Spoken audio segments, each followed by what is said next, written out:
Good morning po sa inyo. Maraming salamat sa napakainit na naman na pagtanggap sa giting ng Pasig. Nakataba po talaga ng puso ang inyong mga ngiti, ang inyong mga sigaw. At lahat po no kanina, nung nag-house to house po kami, ay nagsimula po ako sa kasikatan hanggang makarating po ako dito.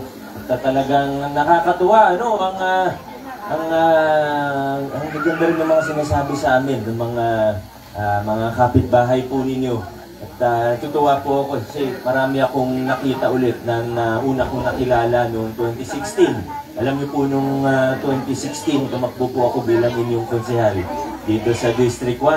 At yung mga taga-Kanyugan talagang tinulungan po ako. Ano? Kaya maraming salamat. Hindi ko po makakalimutan yun. Nagulat nga po ako habang naglalakad ako dito, parang halos lahat pala ng bahay dito ay hindi lang po sa nadaanan ko, hindi napasukan ko po, ano.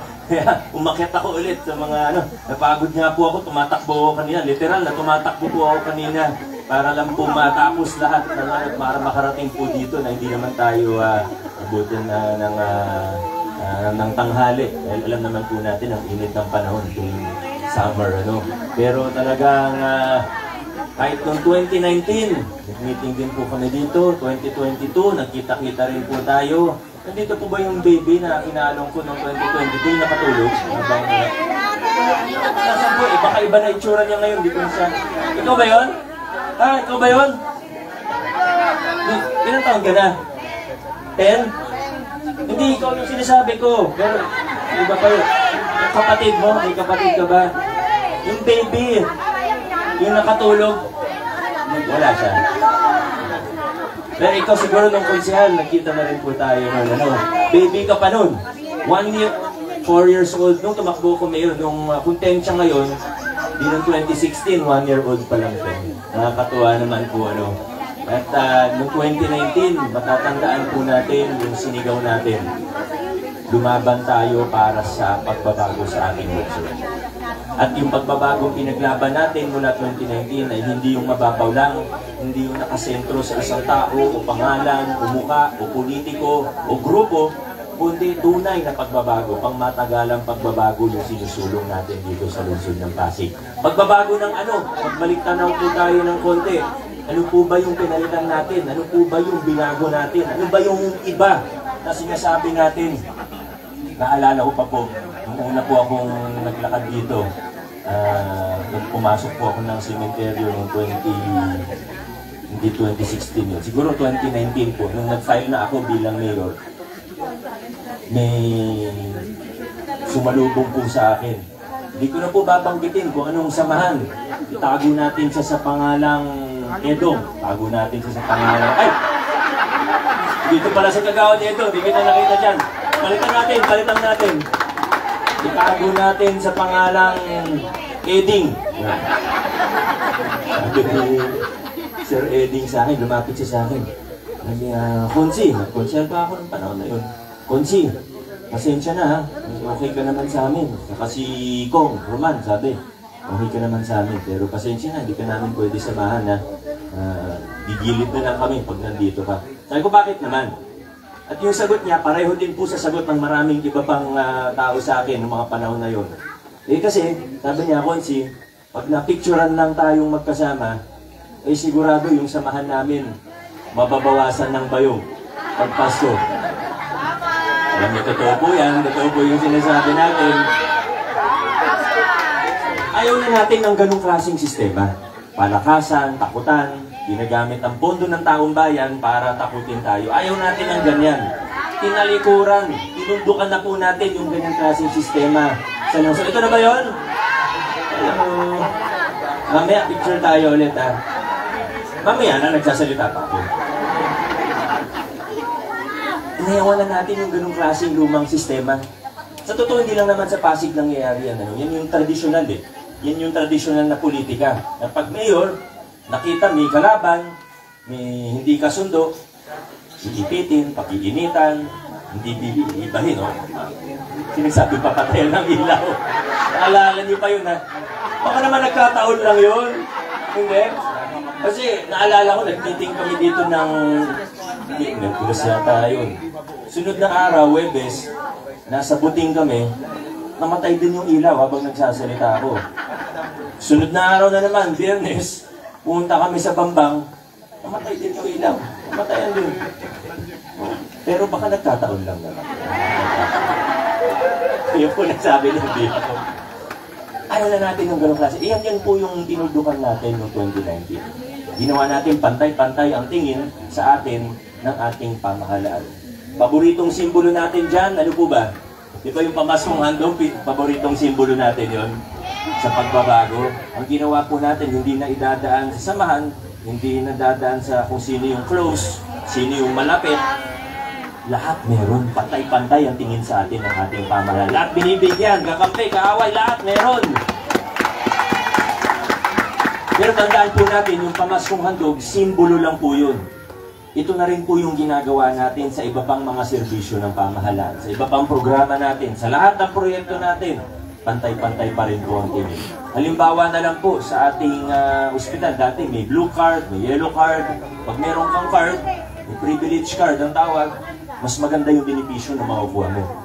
Ano pong ginawa natin? Tinanggal natin yun. Nung una, may mga nagalit po sa akin. May mga pumila po sa opisina ko na senior. Sabi, Mayor, bakit mo tinanggal yung benepisyo namin sa ospital? Pero pagkalipas ng ilang panahon, nakita na, nga pala tinanggal yung card. Kasi, ang bibigyan ng tulong, ang bibigyan ng no balance billing sa ospital, ay hindi lang kung sino yung may mga card, kundi ang bawat isang pasigilyo. Yung pala yung plano, yung pala yung gusto natin. Malayo pa tayo sa perfecto. Araw-araw may nakikita tayo na kailangan pagandahin, kailangan i-improve pa, kailangan paitingin pa natin kung anong nasimulan na. Pero, kung bukas po ang ating mata, makikita po natin, malayong-malayo na ang narating natin bilang isang lungsod. Kaya, tuloy-tuloy lang po tayo. Ang dami ko pong gustong ikwento sa inyo, kaso baka biglang uminit at okay lang po. Medyo... Sige, tuloy lang po natin. Noong 2019 hanggang 2022, marami na rin napakilala ang pagbabago. Pero ang totoo, 2022, medyo gumanda-ganda pa po. Bakit po? Dahil binigyan niyo po ako ng mga kasama na mas matitibay. Alam niyo, marami po akong gusto sana gawin noong 2019 hanggang 2022. Marami tayong nagawa, pero may mga iba parang may mga humaharang. May mga umaayaw dun sa mga gusto pa nating pakilalang pagbabago. Hindi naman po nakakagulat. Hindi naman po siguro nakakagulat kasi sadyang mas nakikinabang siguro sila dun sa mga lumang kalakaran. Yung tinanggal natin yung kickback. Alam naman po natin, open secret yan sa Pilipinas. Siguro nakikita nyo rin naman yung mga ibang nagkukwento, pati sa Facebook o sa TikTok. Baka nakikita nyo po mga speech ni Mayor Magalong. Nagkukwento siya tungkol sa mga kickback, tungkol sa magkano ba yan. Sabi, 20-30%. Yun na daw yung pinakamababa. 2019, sa Pasig, winakasan na po natin yung kickbackan na tinatawag ng SOP. Bilyon-bilyon ngayon yung natipid ng ating pamahalaan dahil hindi binibulsa yung 20 o 30%. Sa kasamaang palad, may ilan, yung mga dati siguro nakikinabang noon, yung mga kalaban namin ngayon, wala naman bago dyan eh. Totoo lang po, sila pa rin po yan. Baka mas nakikinabang po sila noon. Mula 2019, sila rin po yung mga humaharang dun sa mga pagbabago na gusto natin gawin. Tinanggal yung 20% sa mayor, wala silang problema doon. Pero sabi nila, baka pwede yung konsya, meron namang 3%. Yung mga umihirit pa ng gano'n narap-arapan. Wala nang lugar ang ganyang klaseng politiko sa lungsod ng Pasig. 2022, binigyan niyo ako ng matitibay na kasama na kapareho natin ng direksyon. Nandito na po sila, nakasama natin sa dito ng Pasig. Si Congressman Roman, meron po siyang nakalimutan kanina na hindi siya nabanggit. Sino po ang number 1 sa Kongreso? Nakalimutan ni Kong kanina eh. Huwag po natin kalimutan. Yung number 1 sa balota pagdating sa Congressman. Napakagaling po ng Congressman natin. At kung mula 2022, nagkaroon din tayo ng kasama na magaling na hindi lang sa congressman, kundi pati sa vice mayor, tumulong po siya para, siyempre, hiwala yung pondo ng mayor, vice mayor, Sangguniang Tanlungsod. Aminin ko, nung first term ko, di ko naman talaga mabantayan ng pondo ng konseho. May sarili silang project, may sarili silang... Pero nung dumating si Vice Mayor Dodot, nakita natin na umayos, luminis ang City Council natin. Vice Mayor Dodot, at siyempre, kahit magaling ang Vice Mayor, kung iba-iba naman yung direksyon ng mga konsehal, nahihirapan pa rin po yan. Tandaan po natin, hindi lang pwede ulo ang pinag-uusapan, hindi lang po, kailangan lahat po. Ang bawat isang Pasigueño ay may ambag dito sa mga ginagawa po nating matinding pagbabago. Kailangan natin nakasama pati yung mga konsehal po natin. Mahirap, sipin nyo, nasa aeroplano kayo, yung kapitan gusto padiretso. Yung co-pilot, yung crew, gusto kumaliwa. Delikado po yun, disgrasya po yun. Ganun din po sa ating konseho at sa ating lokal na pamahalaan. Kailangan iisa ang ating direksyon tungo sa mabuting paggugobyerno, tungo sa malinis na pamahalaan. Kaya huwag niyo po kalimutan, alam niyo, sa totoo, mula 2022, first term, marami rin tayo nagawa. Naabutan pa tayo ng pandemya. Pero hindi tayo nagpapaya. Naabutan tayo ng pandemya. Lahat ng tulong na pwede gawin ng pamahalaan, ginawa po natin. Saan po kayo nakita, nagbibigay ng 8,000 pesos ang LGU. At lahat pa po, ano. Pero noong 2022, kung mapapansin po ninyo, kung updated po kayo sa mga bagay-bagay patungkol sa ating global na pamahalaan, mapapansin po ninyo na medyo bumilis ang takbo ng ating pamahalaan. Naging mas efficient, naging mas maganda ang takbo ng ating LGU sa tulong po ng mga konsehal natin. Kasi ang mayor, ako po, isang tao lang ako, hindi ko po kaya gawin lahat. Pero sa tulong nila, sa suporta nila, mas bumilis. Yung kanina, nakwento ni Councilor Kiko, itong term, second term, first term pa lang nila, second term ko, naayos ang problema sa lupa ng mahigit 3,000 pamilya Pasigueño. May mga pending pa po, pero 3 years, 3,000 families yung naayos. Ang bilis po nun. Si Councilor Simon tumulong sa atin para yung mga perwisyon pogo matanggal. Dati may naglalakad pa na... Basta, alam niyo na yun. Pero nung si Councilor Simon na-ban na natin yung pogo, pati yung mga e-games na kita natin maraming nalululong sa... Councilor Simon, maraming salamat sa iyo. Si Consi Volta, yung nabanggit niya kanina sa tricycle.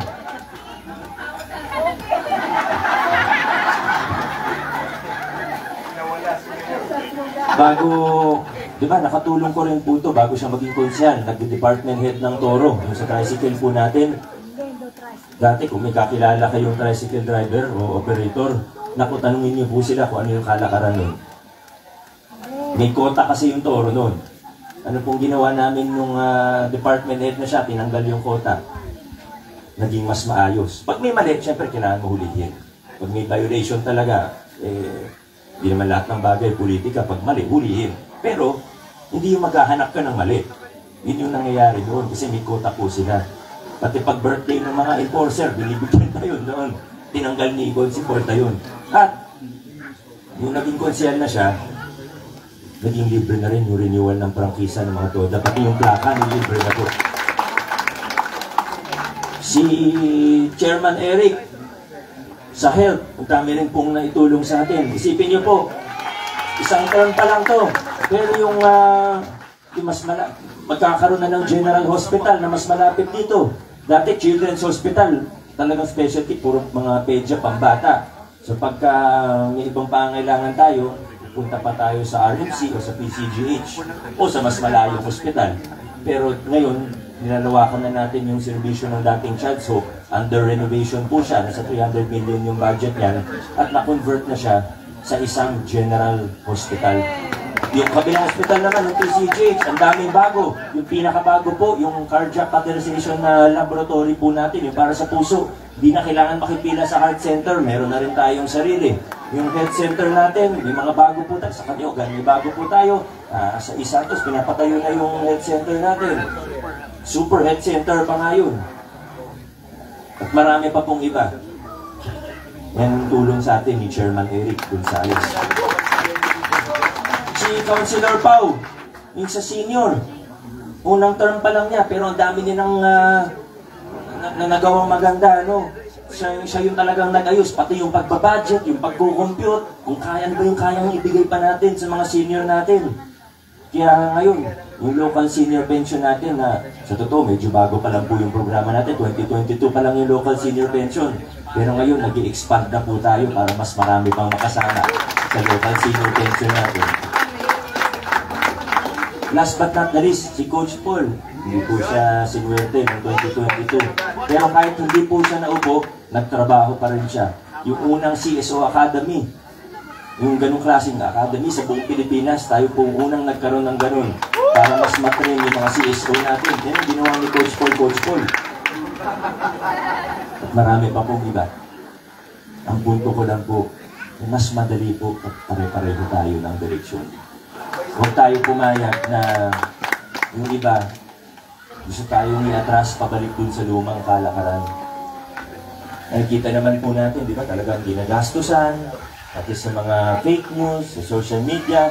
I-correct ko lang si Consi Volta, kasi sabi ni Consi Volta kanina, mga vloggers hindi nababayaran. Hindi totoo yun. Dahil aminin natin o hindi, sana hindi kayo yun. Pero aminin natin o hindi, mga ibang vloggers dyan, kino-cover tayo para dumami yung views, pero tumatanggap sa kabila para medyo may kabig. Totoo po yan. Sa totoo, nakita ko po yung iba sa kanila, nag-uopisina pa nga dun sa opisina ng kalaban namin. Opo, totoo po yan. Sana hindi sila yun. May mga naririnig tayong mga bali-balita, mga plano. Pero ang Pasigueño kasi nag-iisip. Ang Pasigueño matatalino, hindi tayo basta talino. Hindi ko po nila lahat, meron din pong maayos sa kanila. Meron din pong mababait sa kanila. Pero hindi ko alam kung sino yun. Kayo na po ang maghusga. Minsan halata naman po.